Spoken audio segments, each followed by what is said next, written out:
The drill bit screamed against the rock as Captain Jiwoo Kim watched the depth meter climb higher than it had ever gone before. Sweat dripped from his forehead despite the cool air flowing through the mining tunnel. They were deeper in the mines of Korath 5 than any human team had ever gone. "Captain, we are hitting some kind of empty space down there," called out Do-hyun Park from his position at the control panel. His voice carried worry as he studied the readings on his screen. Jiwoo walked over to look at the scanner results. The green lines on the display showed a large hollow area directly below them. This was strange because the geological surveys had shown solid rock for at least another 100 meters down. "How big is this empty space?" Jiwoo asked as he wiped his hands on his work clothes. "It looks like a room or chamber, sir. Maybe 30 meters wide and 20 meters tall," Do-hyun replied while adjusting the scanner settings to get a better reading. Minji Choi looked up from her medical equipment where she had been checking the air quality readings. Her gentle face showed concern as she spoke. "Captain, should we report this to Overseer Hyunbin before we continue? Company rules say we must report any unusual findings." Jiwoo thought about this for a moment. Something felt wrong about the whole situation. The mining company had been pushing them to dig deeper and deeper into areas that seemed unsafe. The overseer, Hyunbin Kang, had been acting strange lately too. He asked too many questions about their daily findings and seemed more interested in unusual discoveries than the valuable crystals they were supposed to be mining. "Let us take a look first," Jiwoo decided. "Taehyun, can you prepare the descent equipment? I want to see what is down there before we make any reports."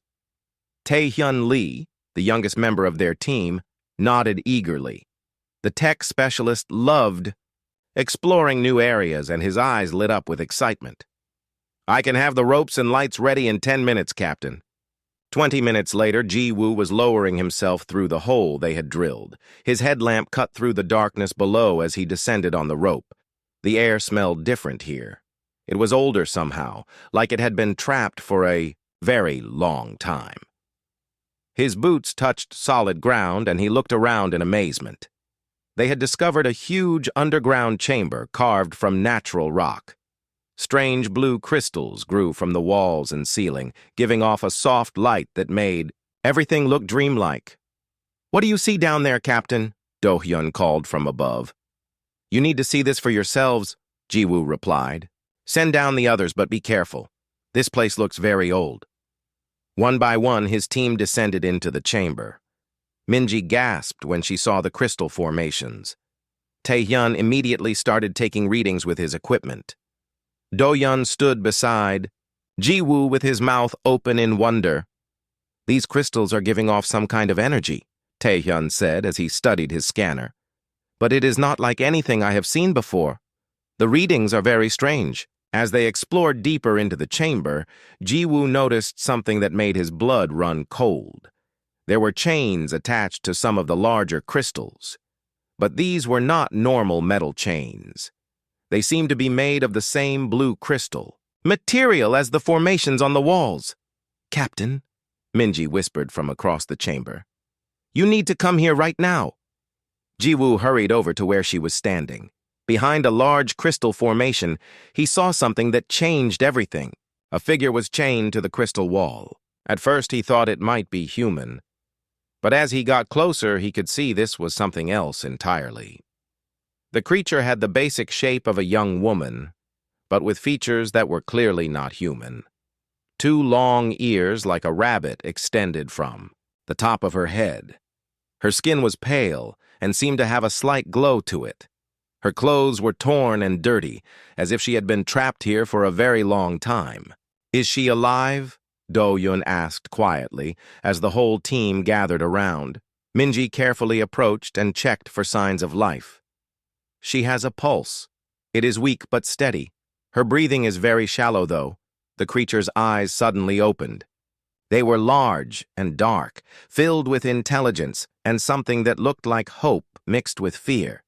She tried to speak, but only weak sounds came out. "Water," Minji said immediately. "She needs water. She pulled her water bottle from her pack and carefully helped the creature drink small sips. After a few minutes, the creature was able to speak in a voice that was barely above a whisper. The words were not in any human language, but somehow, Jiwoo felt like he could almost understand the meaning behind them. "Who are you?" she seemed to be asking. "How did you find me?" Tae-hyun was studying the crystal chains that held her to the wall. "Captain, these chains are not just holding her prisoner. They seem to be connected to some kind of energy system. Look at how they glow brighter when she moves." "Can we break them?" Jiwoo asked. "I do not think so. Not with the tools we have here. These chains seem to be made from some kind of technology I have never seen before." The creature spoke again, this time more clearly. Though her words were still in an alien language, her tone was urgent and warning. "She is trying to tell us something important," Minji said. "I think she is warning us about something." Suddenly they heard voices from above. Overseer Hyunbin was calling down into the chamber. "Captain Kim, what is your status down there? We detected some unusual energy readings from your location." Jiwoo looked at his team and then at the chained creature. Something deep inside him said that reporting this discovery to Hyunbin would be a terrible mistake. The creature's large eyes seemed to be pleading with him. "Everything is normal up here, Overseer," Jiwoo called back. "We are just checking some mineral deposits. We will be back up shortly." "Very well, but I want a full report on your findings immediately when you return to the surface." Jiwoo turned to his team. "We do not report this to anyone until we understand what we are dealing with. Something is not right about this whole situation." "But Captain," Do-hyun said quietly, "if we hide this discovery and they find out later, we could all lose our jobs or worse." "Look at her," Jiwoo replied, gesturing toward the creature. "Someone chained her up down here and left her to suffer. I will not be part of that kind of cruelty." The creature seemed to understand that they were trying to help her. Tears formed in her large eyes as she looked at each of them in turn as they prepared to return to the surface. Jiwoo made a decision that would change all of their lives. He was going to find a way to free this creature, no matter what the cost. Something told him that she was the key to understanding the dark secrets hidden beneath the minds of Korath 5. 3 days had passed since they discovered the creature in the crystal chamber. Jiwoo and his team had been taking turns visiting her in secret, bringing food and water while trying to communicate. Each visit revealed more about her mysterious situation. The creature had slowly regained some strength. Her voice was clearer now, and she had begun to understand some basic human words. More importantly, she seemed to be learning their language at an incredible speed. "My name is Hana," she said during their 4th visit. The words came out slowly but clearly in human speech. "I am Lunari people." Minji sat beside her with a gentle smile. "Lunari, is that your species name?" Hana nodded weakly. "Yes, we are peaceful people. We live in harmony with mind energy." She touched her forehead with one finger. "We can speak without words. We can feel the thoughts and emotions of others." Tae-hyun looked up from his scanner readings. "That explains the energy patterns I have been detecting. Your brain seems to generate some kind of psychic field. Chains stop my mind powers," Hana explained, looking sadly at the crystal bonds around her wrists and ankles. "They take my life energy to feed the machines above. I have been trapped here for many sun cycles." "How many years?"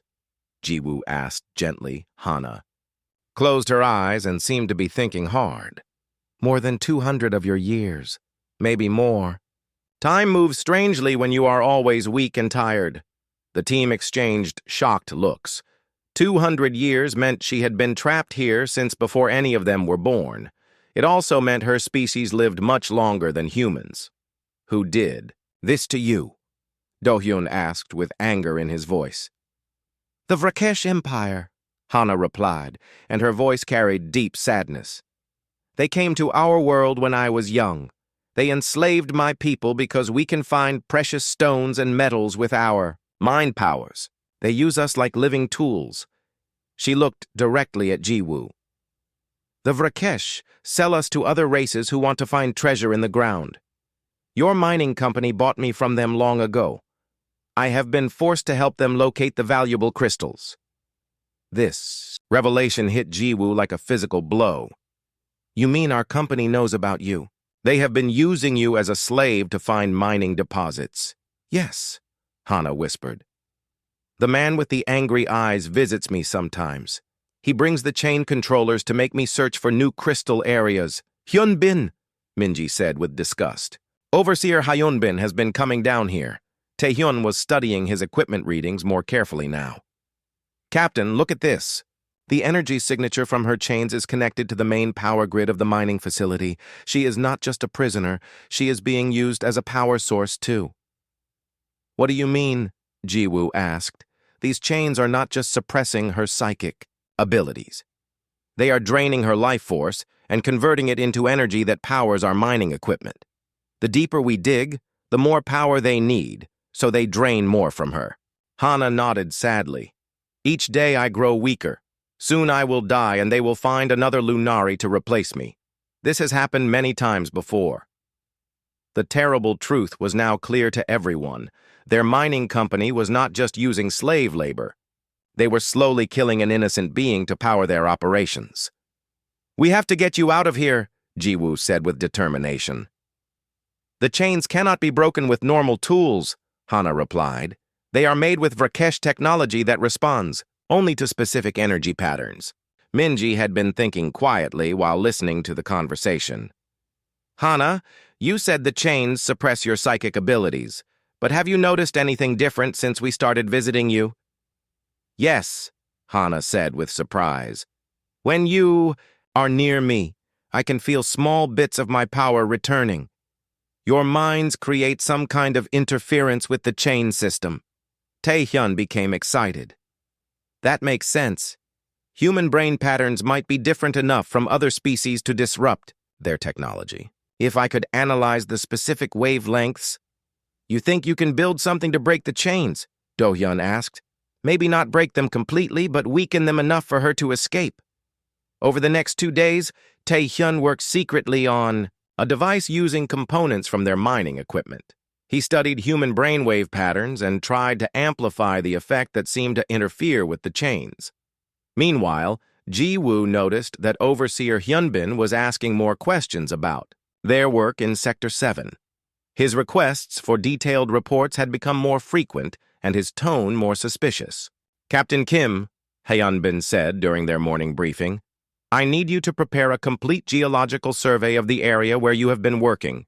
Include any unusual findings or energy readings. Of course, sir, Jiwoo replied calmly. We should have that ready by tomorrow.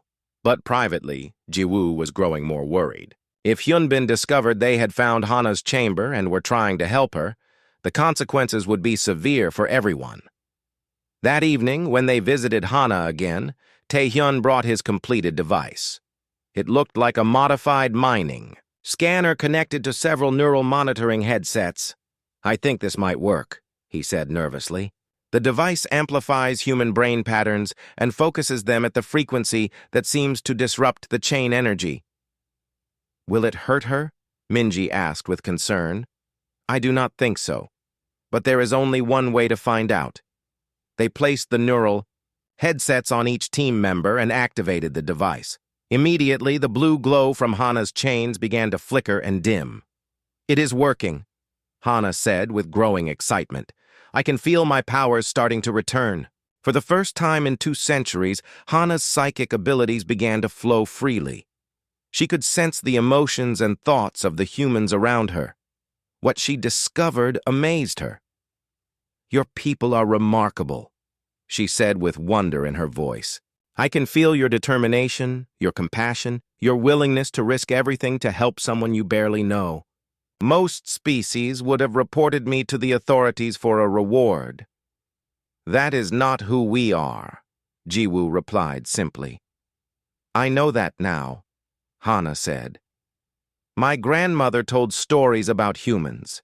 She said you were the stubborn ones who never surrender, who fight for others even when you have nothing to gain.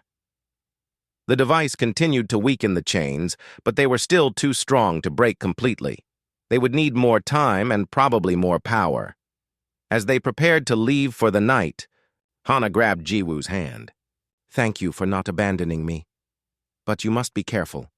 The Vrakesh have agents everywhere, and they will kill anyone who threatens their slave operations. Jiwoo squeezed her hand gently.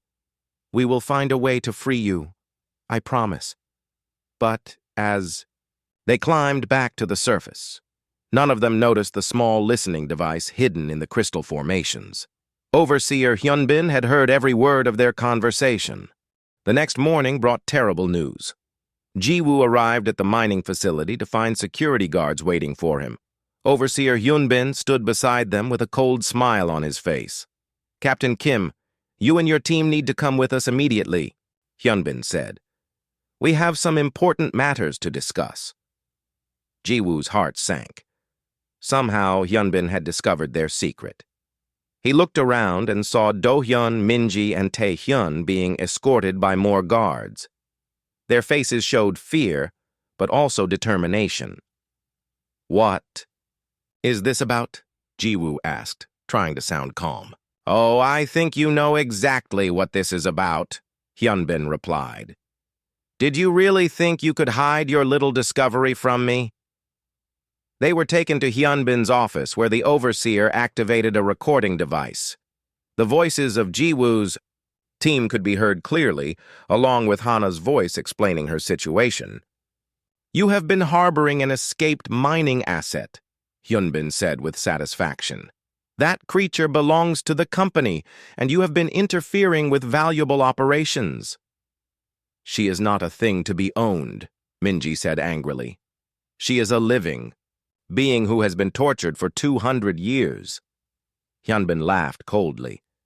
She is company property, nothing more. And now I have contacted our business partners to come collect her. They are very interested in meeting the humans who tried to steal from them. Business partners, Do-hyun asked. The Vrakesh Empire, of course. They have been very generous clients for many years. They provide us with Lunari workers and we provide them with mining profits. At that moment, the facility alarms began to sound. Red lights flashed throughout the building, and an automated voice announced incoming spacecraft. Ah, they arrive earlier than expected, Hyunbin said. Vrakesh efficiency at its finest.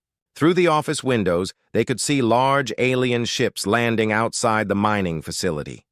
Tall, insect-like creatures in dark armor began pouring out of the ships. These were the Vrakesh soldiers. You are all under arrest for theft of company property, Hyunbin announced. The Vrakesh will decide what to do with you. But Hyunbin had made a serious mistake. In his eagerness to capture Jiwoo's team, he had forgotten about other human workers in the facility. Many of them had served in Earth's military before becoming miners. They did not like seeing their fellow humans threatened by alien soldiers. So-young, Nam, a tough woman who worked in the equipment bay, was the first to act. She used her mining laser to cut through the office door locks, freeing Jiwoo's team. This way, she shouted. Jinwoo has secured an escape route. Jinwoo Seo, a former soldier who now worked facility security, had already disabled several Vrakesh. Soldiers with mining equipment turned into weapons. His military training served him well against the alien invaders. The whole facility is compromised, Jinwoo reported as they ran through the corridors. But I know these tunnels better than they do. We have to get Hana, Jiwoo said firmly. Captain, that is too dangerous, Do-hyun protested. The Vrakesh will be heading straight for her location. Then we get there first. They fought their way through the mining tunnels as Vrakesh soldiers searched for them. The aliens had advanced, weapons and armor, but the humans knew every passage and ventilation shaft in the facility. Taehyun used his technical skills to create makeshift explosives from mining charges. Minji treated wounded workers as they fled. So-young and Jinwoo proved that human military tactics could overcome superior alien technology. When they reached the crystal chamber, They found Hana's chains glowing more brightly than ever. The Vrakesh had remotely activated the drain systems to weaken her before their arrival. "They are trying to make me too weak to resist," Hana said weakly as they descended into the chamber. "Not if we can help it," Taehyun replied, setting up his chain disruption device. This time he connected it to a portable mining generator, giving it much more power than before. The neural headsets were distributed among the team members and the device was activated at maximum strength. The crystal chains began to crack and flicker. Hana's eyes widened as she felt her full psychic powers returning for the first time in centuries. "I can feel everything," she whispered in amazement. "The minds of every living thing in this facility. The fear of the humans, the cold hatred of the Vrakesh, the pain of other enslaved Lunari in distant locations." The chains finally shattered with a sound like breaking glass.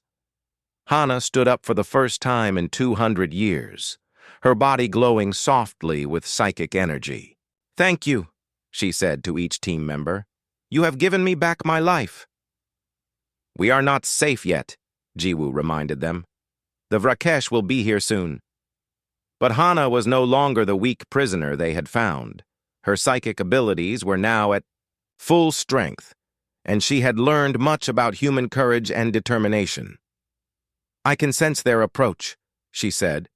6 soldiers moving through the upper tunnels, but they do not know about the old mining passages that connect to the surface. She led them through passages that even Jinwoo had not known existed.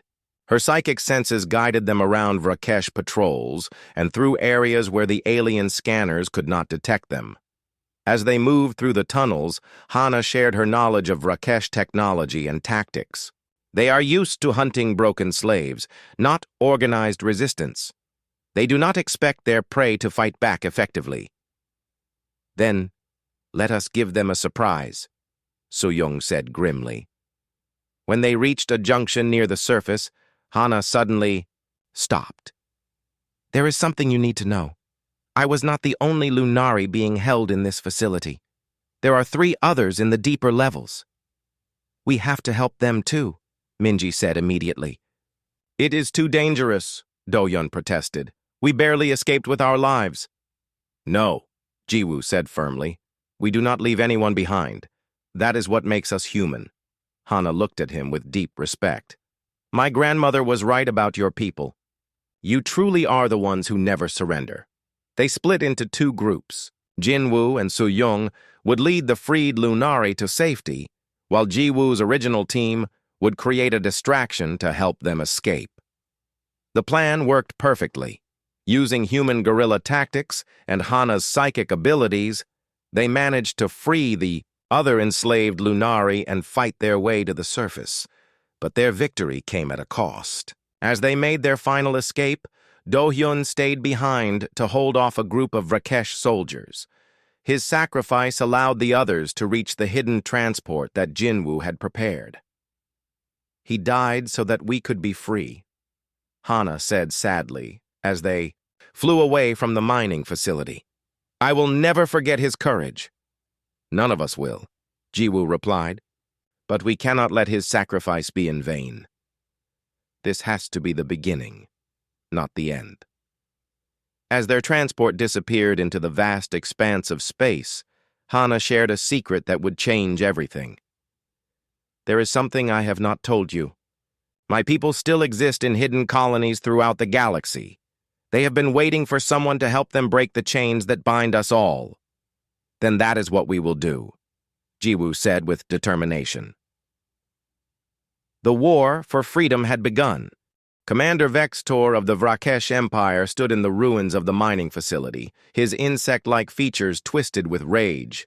His 4 arms gestured angrily as he studied the damage reports. How did a small group of humans and 1 freed slave cause this much destruction? He demanded from Overseer Hyunbin. Hyunbin was sweating nervously. "They knew the mining tunnels better than we expected, and they had help from other human workers." "Incompetent fool," Vextor hissed. "Do you have any idea how valuable that particular Lunari was? She was from their leadership caste. Her psychic abilities were worth more than this entire mining operation. "We can track them, sir," Yunbin said desperately. "I have their personnel, files, and I know their backgrounds. You will do more than track them. You will bring me their heads and the escaped slaves, or you will take their place in the mining chains." Meanwhile, Jiwoo and his group had taken refuge in an abandoned space station 3 systems away from Korath 5. The old station had been a trading post before the Vrakesh Empire took control of this sector. Hana was teaching the other freed Lunari how to use their restored psychic powers. The 3 others were named Kira, Lena, and Mira. They had been enslaved for different lengths of time, but all carried the same deep scars from their captivity. "The humans call it courage," Hana explained to her fellow Lunari. "They do not abandon others in need, even when it puts them in great danger. This is not how most species behave," Kira replied. She was the oldest of the freed Lunari and had been enslaved for over 300 years. "Usually they report us to the authorities for rewards." "Humans are different," Hana insisted. "I have felt their emotions directly. Their compassion is as strong as their determination." Taehyun was working on expanding his chain-breaking technology. With Hana's help, he was learning how Vrakesh control systems worked and how to counter them more effectively. "If we can mass-produce these devices, we could free Lunari across the galaxy," he said excitedly. "First, we need to survive long enough to build them," Jinwoo reminded him. "The Vrakesh will not give up easily." As if his words had been prophetic, their sensors detected approaching ships. 5 Vrakesh hunting vessels were closing in on their location. "How did they find us so quickly?" Minji asked. Hana closed her eyes and extended her psychic senses. "They have enslaved Lunari on their ships. They are using them to track our psychic signatures." "Can you block their scanning?" Jiwoo asked. "I can try, but it will take all of my concentration." The station shook as Vrakesh weapons began bombarding the outer sections.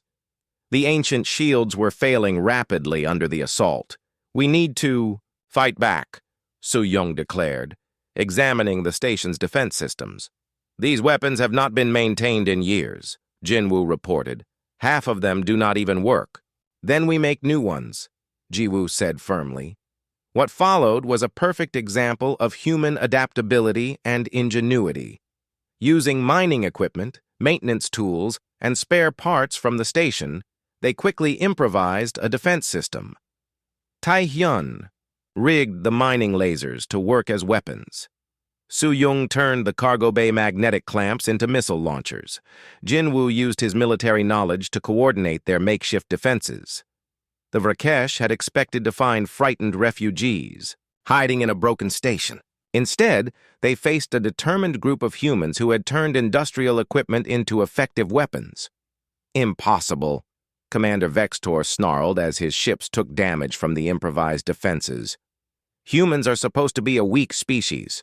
But the humans were not finished surprising him.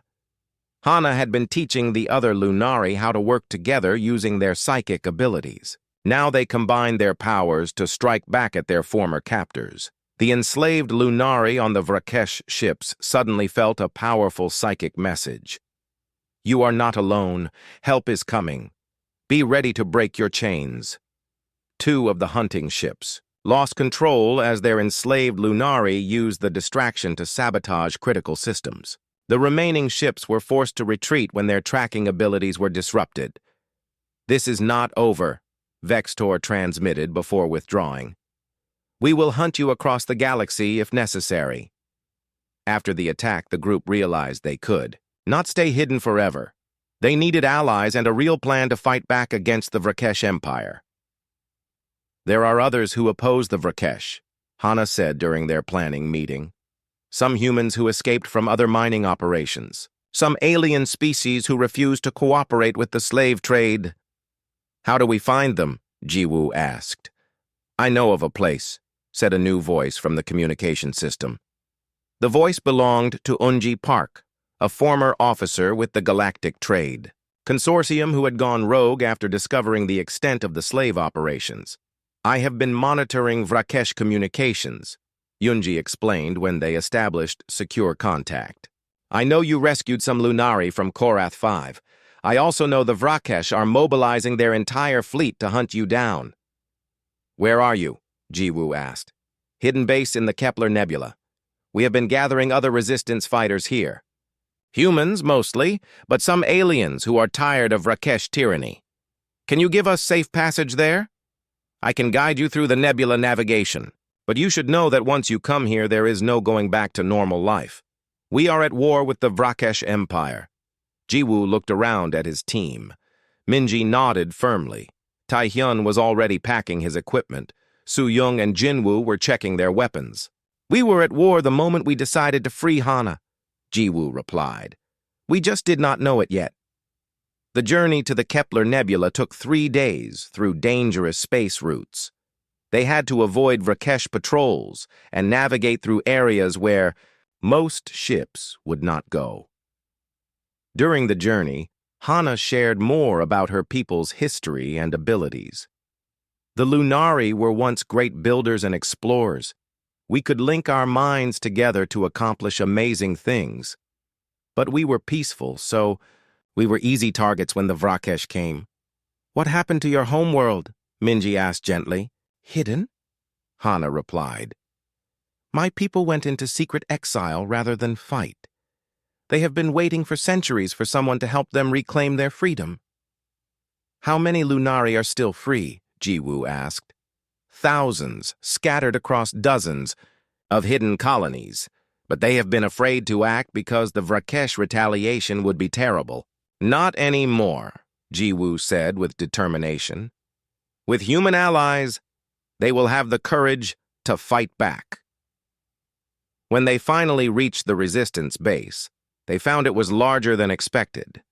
Dozens of humans from different worlds had gathered there, along with representatives from several alien species who opposed Vrakesh expansion. Yunji Park met them at the docking bay. She was a tall woman with sharp eyes and the bearing of someone who had seen too much suffering. Welcome to the resistance, she said grimly.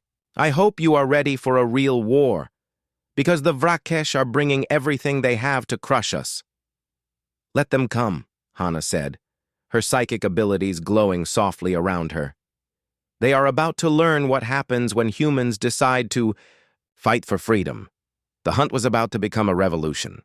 The hidden base in the Kepler Nebula buzzed with activity as humans and aliens worked together to prepare for war against the Vrakesh Empire. Jiwoo was amazed at how quickly the resistance had grown in just a few weeks. Yunji Park led him through the main command center, where dozens of people were coordinating operations across multiple star systems. We now have cells on 47 different worlds, she explained. Most of them are humans who were working in Vrakesh-controlled territories. How did you organize so many people so quickly? Jiwoo asked. Word spreads fast when people see that someone is finally fighting back. Your rescue of the Lunari from Korath 5 inspired others to take action. In the engineering section, Jiwoo found Minho Yoon working with Taehyun to mass-produce the chain-breaking devices. Minho was a brilliant engineer who had escaped from a Vrakesh weapons facility. We can now build 50 liberation devices per day, Minho reported excitedly. Each device can free up to 10 enslaved Lunari if we use the right power source. That is incredible progress, Jiwoo said. The best part is that we have been improving the design, Taehyun added. The new devices do not just break the chains. They permanently disable the control technology so the Vrakesh cannot re-enslave the same individuals. Hana was in the training center, working with newly freed Lunari to help them recover their abilities. Many of them had been enslaved for so long that they had forgotten how to use their psychic powers effectively. Remember, she told a group, of 20 former slaves, your mind is your greatest weapon. The Vrakesh fear our abilities because they cannot control thoughts, only bodies. Kira, Lena, and Mira had become teachers as well, sharing their experiences and helping others overcome the psychological damage of long captivity. The humans have shown us something important, Kira explained to the group. They proved that freedom is worth fighting for even when the odds seem impossible. In the strategic planning room, Sujin-O was coordinating with alien allies from several species. Sujin had been a diplomat before joining the resistance, and she understood how to build coalitions. The Thari Confederation has agreed to provide medical supplies, she reported during the daily briefing.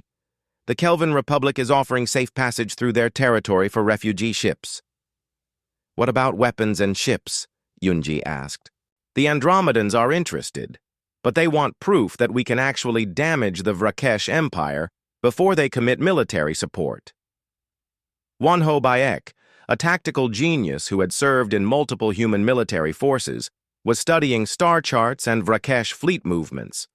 I think I have identified our best opportunity, he announced. The Vrakesh have 3 major slave processing centers in this sector.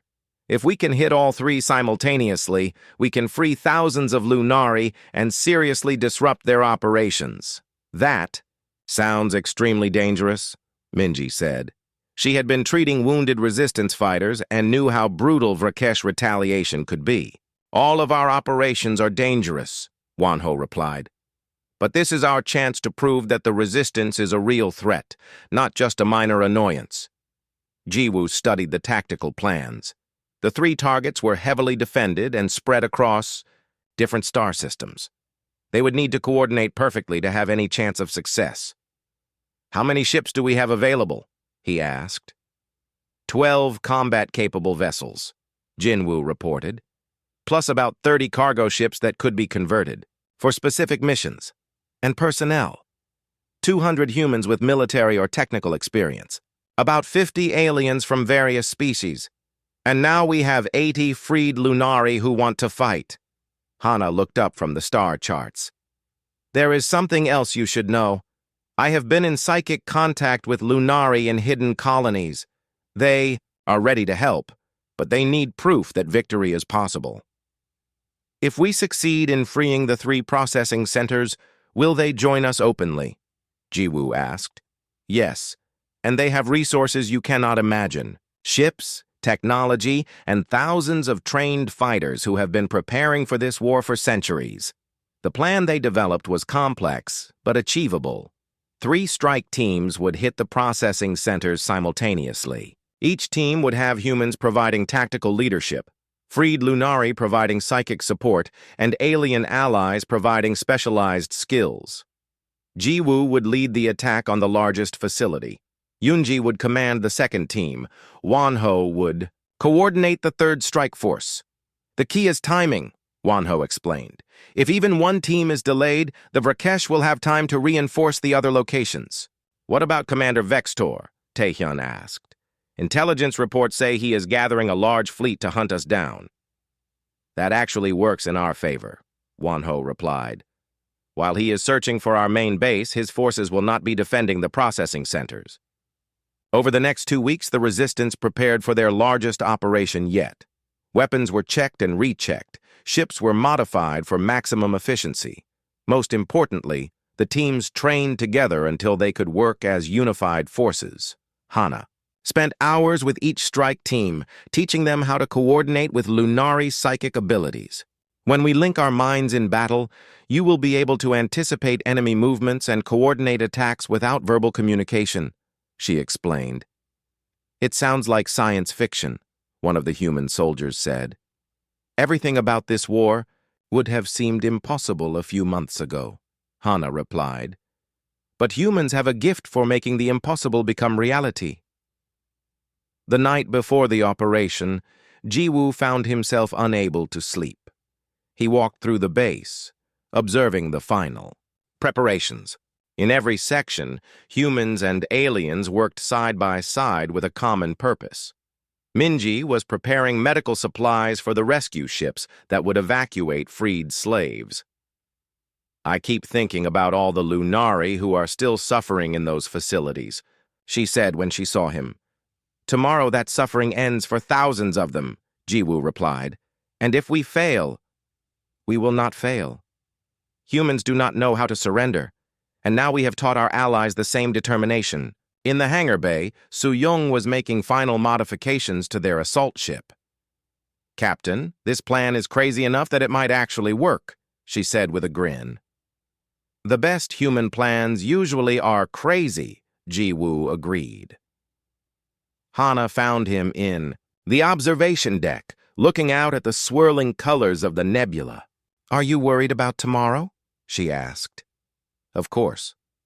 But worry does not change anything. Preparation and determination do. My people have a saying, Hana told him. The mind that fears defeat has already lost. The mind that expects victory creates the conditions for success. Your grandmother was right about humans, Ji-woo said. But she was also wrong about one thing. What is that? We are not the only stubborn species in the galaxy. You and your people have the same fire inside. You just needed someone to help you remember how to use it. As dawn approached on the hidden base, 3 strike fleets prepared to launch. The largest military operation in human resistance history was about to begin. All teams report ready, Wonho announced over the communication system. Remember, Yoonji added, we are not just fighting for ourselves. We are fighting for every enslaved being in the galaxy. For freedom, Ji-woo said simply. For freedom, came the reply from hundreds of voices, human and alien alike. The war for liberation had reached its decisive moment. The 3 strike fleets emerged from hyperspace simultaneously across different star systems. Ji-woo watched through his ship's view screen as the massive Rakesh processing facility came into view. It looked like a metal city floating in space, surrounded by defensive platforms and patrol ships. All teams in position, Wonho's voice crackled through the communication system from his distant location. Team 2 ready, Yoonji reported from the second target. Team 1 beginning approach, Ji-woo confirmed. Inside Ji-woo's command ship, Hana and 12 other Lunari sat in a circle with their eyes closed, their psychic abilities linked together. Their combined mental power reached out toward the processing facility, searching for the minds of enslaved Lunari inside. I can sense them, Hana whispered. Over 2,000 Lunari prisoners in this facility alone. They are weak, but still alive. Can you communicate with them? Ji-woo asked. Yes, I am telling them that rescue is coming, that they need to be ready to help themselves when the moment arrives. The Vrakesh defenders reacted quickly as the resistance ships approached. Energy weapons began firing from the defensive platforms, while fighter squadrons launched to intercept the attackers. But the resistance had learned from their previous encounters. Human pilots used unpredictable flight patterns that confused. Vrakesh targeting systems. Alien allies provided specialized support that the enemy had not expected. Breaking through the outer defense line, Jinwoo reported from his fighter escort position.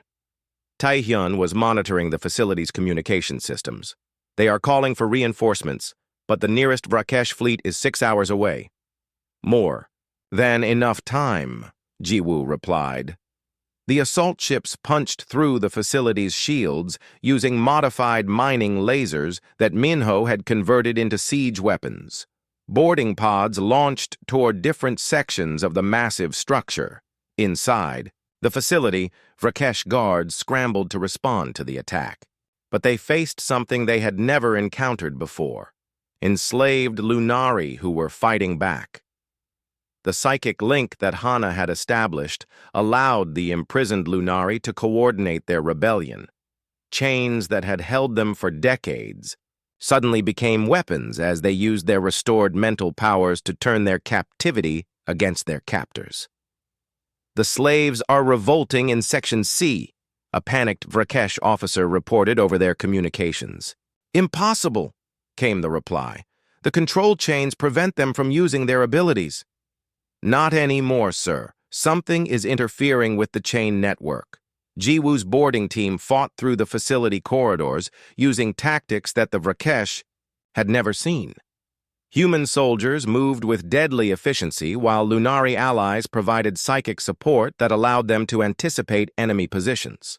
Liberation devices are working perfectly, Minho reported as he activated the chain-breaking technology throughout the facility. We are freeing hundreds of prisoners every minute. But the real surprise came when the freed Lunari began to demonstrate their true capabilities. No longer weakened by centuries of energy drain, they showed why the Vrakesh had been so eager to enslave them in the first place. Kira, who had joined Jiwoo's assault team, used her psychic powers to disable entire groups of Vrakesh soldiers, without violence. "Sleep," she commanded, and her enemies simply collapsed unconscious.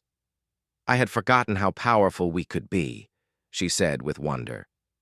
Across the galaxy, Teams 2 and 3 were achieving similar success at their targets. Yunji's forces had liberated over 3,000 enslaved beings from the second facility. Wanho's tactical brilliance had allowed his smaller team to free an entire processing center with minimal casualties. But the most important success was happening in deep space, far from the battle zones. Hidden Lunari colonies were finally revealing themselves and joining the fight. Ships that had been concealed for centuries emerged from asteroid belts and nebula clouds. These were not the crude vessels that humans had been using, but advanced spacecraft built with technology that rivaled anything the Vrakesh possessed. "This is Fleet Commander Arya of the Lunari Liberation Force," came a transmission that reached all 3 battle sites simultaneously. "We have been waiting 300 years for this moment." Jiwoo watched in amazement as dozens of sleek Lunari warships appeared around the processing facility. Their weapons were unlike anything he had ever seen. Energy beams that seemed to be guided by psychic control rather than computer targeting. "The Vrakesh enslaved us because they thought we were weak," Arya continued over the communication channel. "They were wrong. We were simply waiting for allies worthy of our trust." The tide of battle turned completely. Vrakesh forces that had been confident in their technological superiority found themselves outmatched by the combination of human determination and Lunari psychic warfare. "All facilities secured," Wanho reported. "Total liberated prisoners, 8,412. Vrakesh casualties, minimal due to Lunari non-lethal suppression techniques." "Outstanding work, everyone," Yunji added. "But this is just the beginning." She was right. Word of the successful liberation spread across the galaxy faster than any communication system could carry it. The psychic network that connected all Lunari meant that news of their victory reached enslaved populations on hundreds of worlds simultaneously. Uprisings began on every planet where Lunari were held captive. But these were not chaotic revolts. They were coordinated rebellions guided by the tactical expertise that humans had shared with their new allies. Commander Vextor received the devastating reports aboard his flagship while searching for the resistance base. "Impossible!" he raged. "How can primitive humans and broken slaves defeat the Vrakesh Empire?" "Sir," his intelligence officer reported nervously, "we are receiving surrender requests from 17 different facilities. Their Lunari slaves have taken control and are demanding immediate evacuation of all Vrakesh personnel." "No surrender," Vextor snarled. "Destroy the facilities rather than lose them to the rebels." But it was too late. The combination of human leadership, Lunari psychic abilities, and growing alien support had created something the Vrakesh could not defeat. Hope. On world after world, enslaved beings found the courage to fight back. The liberation technology developed by Tai Hyun and Minho was being mass-produced by hidden resistance cells. Every successful rescue operation inspired others to take action. 6 months after the Great Liberation, Jiwoo stood in the command center of New Hope Station, the former mining facility on Korath 5 that had been transformed into the headquarters of the Galactic Liberation Council. "Status report," he requested from Sujin, who now served as diplomatic coordinator for the Alliance. 47 worlds have declared independence from Vrakesh control, she reported. The Andromedans have officially joined our alliance. Even some former Vrakesh client species are switching sides. What about casualties? Remarkably low. The Lunari insistence on non-lethal tactics has kept the death toll minimal on both sides. Many Vrakesh soldiers are actually surrendering rather than fighting. Hana entered the command center, her appearance transformed from the weak prisoner they had found in the crystal chamber. She now wore the robes of a Lunari council leader and carried herself with the authority of someone who had helped liberate thousands of her people. The Vrakesh Empire has requested a ceasefire, she announced. They want to negotiate terms for ending the war. After centuries of slavery, they want to negotiate, Minji said with bitter irony. What are our terms? Jiwoo asked.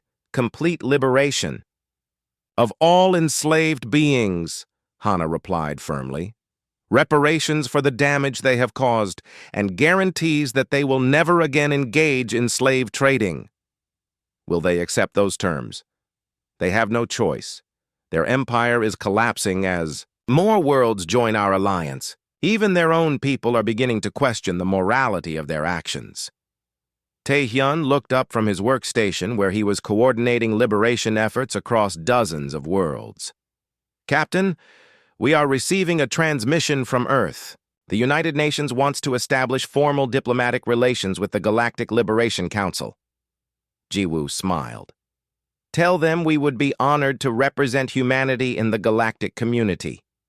As he looked around the command center, Jiwoo reflected on how much had changed since that day in the crystal chamber. Humans had gone from being unknown miners on a distant world to leaders of the largest liberation movement in galactic history.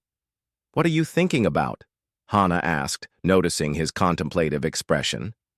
I am thinking about your grandmother's stories, Jiwoo replied. She said humans were the stubborn ones who never surrender.